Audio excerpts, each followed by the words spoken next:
안녕하세요, 여러분. 반갑습니다. 연희의 새곡식입니다. 지난 시간에는 우리 세대에 머지않아 일어날 사건, 공중재림과 지상재림 중에서 나는 데려감을 당하는 자일까, 버려둠을 당하는 자일까의 짜릿한 맛을 보았는데요. 오늘의 새곡식 메뉴는 뭘까요? 기대가 되시죠? 오늘은 영원한 복음을 만난 우리들의 이야기 간증 시리즈 세 번째로 서울에 사시는 우승희님의 죄와 사망의 법에서 이젠 생명의 성령의 법으로 살다의 아주 놀랍고도 뜨거운 새곡식의 맛을 음미해 볼까요? 안녕하세요. 저는 새곡식을 먹고 있는 서울에 사는 우승이라고 합니다. 그동안 묵은 곡식을 먹으며 지정의로 신앙생활했던 저의 옛 자아와 늦은 비 성령이 오셔서 눈을 열어주시고 귀를 열어주셔서 변화된 저의 변화들을 나누고 싶습니다. 육신도 음식을 바꾸면 건강이 달라지는데 영이 먹는 음식을 새곡식으로 바꿔주시니 그동안 지식으로 알던 성경 말씀이 이젠 날마다 생명으로 다가오고 있네요. 저의 부족했던 옛 자아를 나누는 이유는 정도의 차이는 있지만 아무리 열심히 신앙생활을 해도 새로운 피조물로 살지 못했던 갈급함이 애청자들께도 있으실 듯해서 우리의 가라고 목마름을 채워줄 새 곡식이 있다는 기쁜 소식을 알려드리기 위함이에요. 지적인 영역, 저는 성경의 내용을 깊이 이해 못해도 어느 목사님이 자기 나이만큼은 읽어야 한다는 말씀을 기준으로 열심히 알던 모르던 성경을 통독을 했어요. 성경 말씀을 지식적으로 알고 있는 것만으로도 자부심과 위안을 가졌었습니다. 같은 성경을 읽으면서도 사람마다 해석하는 것이 달랐고 적용하는 것이 달랐죠. 부모는 이래야 하고 목사는 이래야 하고 성도는 이러이러해야 한다는 율법적인 기준을 세우고 그 기준에 미치지 못하면 타인을 정죄하고 판단하는 일이 너무 자동적이고 쉬웠던 것 같아요. 제 자신 역시도 교회가 세운 기준이나 자신이 세운 기준에 미치지 못하면 자책하거나 자기 정죄감에 빠져 더욱 종교 중독적인 행태로 회개기도로 나아가게 됐던 것 같아요. 그러나 회개기도 할수록 죄와 사망의 법에 묶이게 되었답니다. 정서적인 영역, 태어나서 마땅히 사랑받고 존중받고 인정받아야 했지만 대부분 성장 과정은 그렇지 않았던 것 같아요. 형제 간에 서열로 비교당했고 아들이냐 딸이냐로 차별당했었죠. 반대로 부모님의 과도한 기대를 받으면 그 기대에 부응하느라 제 자신이 원하는 삶보다는 부모님이 원하는 착하고 자랑스러운 자녀가 되도록 자신에게 주어진 삶을 살지 못했던 것 같아요. 정도의 차이는 있지만 성장 과정에서 결핍으로 겪는 상처로 인해 열등감, 두려움, 우울감, 분노의 정서가 자아를 포로되게 하고 눌리고 갇히게 하였습니다. 열등감을 채우기 위해 끊임없이 배우러 다니고 배웠으면 만족해야 하는데 또다시 열등감이 찾아와 이번 것만 배우면 좀 더 나은 자신이 될 것을 기대하면서 또 배우러 다니게 되었던 것 같아요. 자신을 있는 그대로 받아들이지 못하고 스스로를 못마땅해 하는 일도 많았습니다. 기도하고 찬양할 때 큰 은혜를 받은 듯이 눈물도 흘리지만 때때로 그것은 자기 연민에 빠져 나오는 눈물인 경우가 많았어요. CCM 찬양을 들으며 고양된 정서 속에 큰 은혜를 받고 있다는 착각 속에 머물기도 했었었죠. 성장 과정에서 상한 감정을 치유하기 위해 기독교 상담학을 공부하며 저의 옛 자아를 분석하고 엮이는 가정의 시스템을 공부하기도 하면서 어떻게 하면 새로운 피조물로서 순기능으로 살아갈 수 있을지 아무리 힘을 쓰고 애를 써도 우물물을 먹듯 일시적인 목마름은 죽일 수 있었지만 사마리아 여인이 만난 영원한 생수는 누리지 못했습니다. 의지적인 영역, 내 모든 의지를 들여 아버지의 뜻을 이뤄드리고 싶었습니다. 그래서 아버지의 뜻이라고 여겨지는 것에 많은 시간과 열정을 쏟았었습니다. 장로교를 다니시다 통일교에 빠지신 둘째 큰아버지의 반대에도 불구하고 저는 고등학교 때 친구를 따라 교회에 나갔습니다. 그때부터 핍박이 왔어요. 신앙생활 초기 몇 년 동안 예배 갈 때마다 당당하게 가지 못하고 몰래 가거나 싫은 소리를 들으며 가거나 아슬아슬 갔지만 의를 위해 핍박받으면 하늘의 상이 크다는 친구의 말에 위로받으며 견딜 수 있었습니다. 부모님과 형제들 또 통일교에 빠졌던 친척들을 정통교회로 전도하는 것이 그때는 제가 감당해야 할 하나님의 뜻이었어요. 그래서 힘을 다해 가족 전도에 힘을 쏟고 정통교회로 인도했으나 지금은 정통교회가 가장 큰 이단의 길인 WCC, WEA에 빠져 있고 만몬신에 붙잡혀 있으니 제가 구원의 길이라 여기며 온 힘을 쏟았던 시간들이 모래 위에 집을 짓는 시간이었음을 인정하게 되네요. 어느 정도 시간이 흐른 후 부모님은 대형교회에서 직분자가 될 정도로 신앙의 연륜이 쌓여져 갔습니다. 가족에 대한 부담이 덜어지고 20대 중후반에 선교단체에서 간사로 섬기게 되면서 선교사의 비전을 갖게 되었습니다. 30대 후반인 늦은 나이에 선교의 비전을 가진 남편을 만났지만 하나님 아버지는 저희 부부를 선교지에 보내지 않으시고 계획에 없던 농촌인 홍천으로 보내셨어요.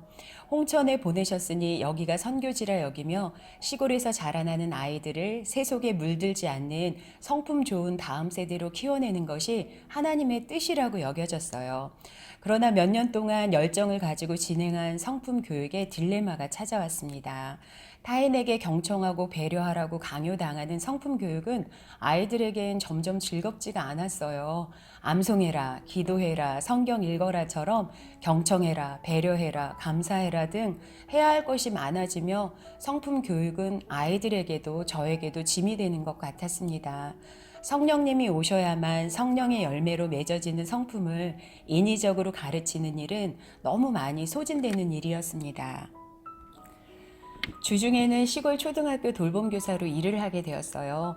학교는 저에게 세상이었고 세상에 빛과 소금이 되라 하신 아버지의 말씀을 묵상하며 맡겨진 아이들을 잘 돌보려 하면서도 비정규직 노동자 편에 서기 시작했습니다. 이전에 존경했던 목사님이 예수님도 약자 편에 서셨다기에 부당한 대우에 힘들어하는 비정규직 선생님들 편이 되어 함께 한 목소리를 내어주는 것이 용기 있는 그리스도인이라 생각이 되어졌어요. 그래서 노조에 가입해서 파업에도 나가서 약자들의 소리를 내기 시작했죠. 그러나 그들은 처우개선을 넘어서 계급투쟁을 외치며 재벌을 향해 분노하고 이 땅의 약자들의 유토피아를 이뤄줄 것처럼 파업에 모인 자들을 현혹시켰어요. 그래서 노조의 발걸음을 멈췄습니다. 같은 해에 한국기독교 총연합회 대표가 시국선언을 하며 8.15 광복절에 광화문에 태극기를 들고 나오라는 유튜브를 보았어요.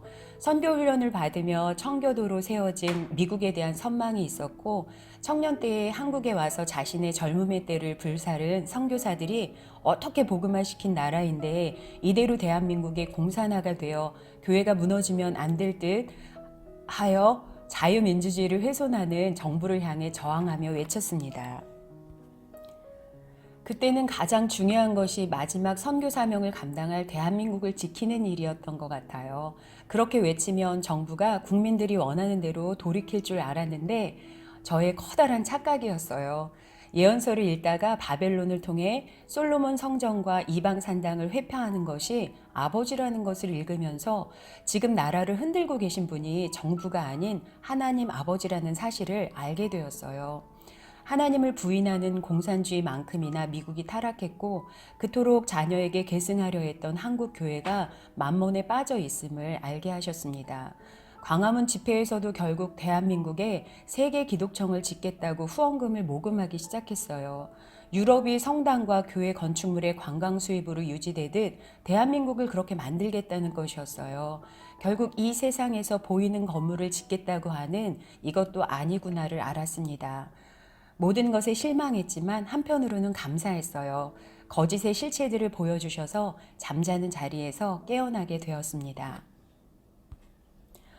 그동안 아버지의 뜻이라 여긴 것마다 지나고 나면 내 뜻이었고 내 의였습니다. 내가 할 수 있는 것이 없다는 것을 알고 아버지 앞에 두 손을 들었을 때 이 영원한 복음을 듣게 되었어요. 늦가기 신학생으로 신학을 배우던 남편이 2020년인 신대원 2학년 때 김창배 장로님의 지구촌 대특종과 치킨게임이라는 유튜브를 보면서 저에게 영원한 복음을 권유해 주었습니다. 처음에는 낯설고 때로 기존의 교회 교리와 다른 부분들에 대해 의아심을 갖기도 했었죠.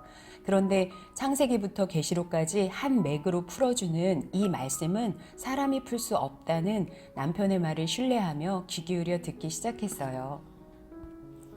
저도 들으면서 그동안 이 영원한 복음을 듣기 전에 궁금하고 의문이었던 것들이 풀어지기 시작했고, 오히려 교회에서 배웠던 교리가 성경의 진리와 너무 멀리 가 있는 것을 깨닫게 하셨습니다. 로마서 8장 1절, 그러므로 이제 그리스도 예수 안에 있는 자에게는 결코 정죄함이 없나니 이는 그리스도 예수 안에 있는 생명의 성령의 법이 죄와 사망의 법에서 너를 해방하였습니다. 예수 안에 정죄함이 없나니 죄와 사망의 법에서 생명의 성령의 법으로 해방하셨다고 하셨는데, 여전히 죄와 사망의 법에 종노릇하게 되는 것은 왜입니까? 내 배에서 생수의 강이 터진다는 것은 도대체 무엇입니까? 새로운 피조물이 되었다는데 왜 자꾸 옛 자아가 주장을 합니까? 등등 저조차도 사라지지 않는 말씀을 성도들에게 전할 생각을 하니 사역을 시작하기 전에 하나님과 쇼부를 봐야 한다는 생각으로 기도하기 시작했어요.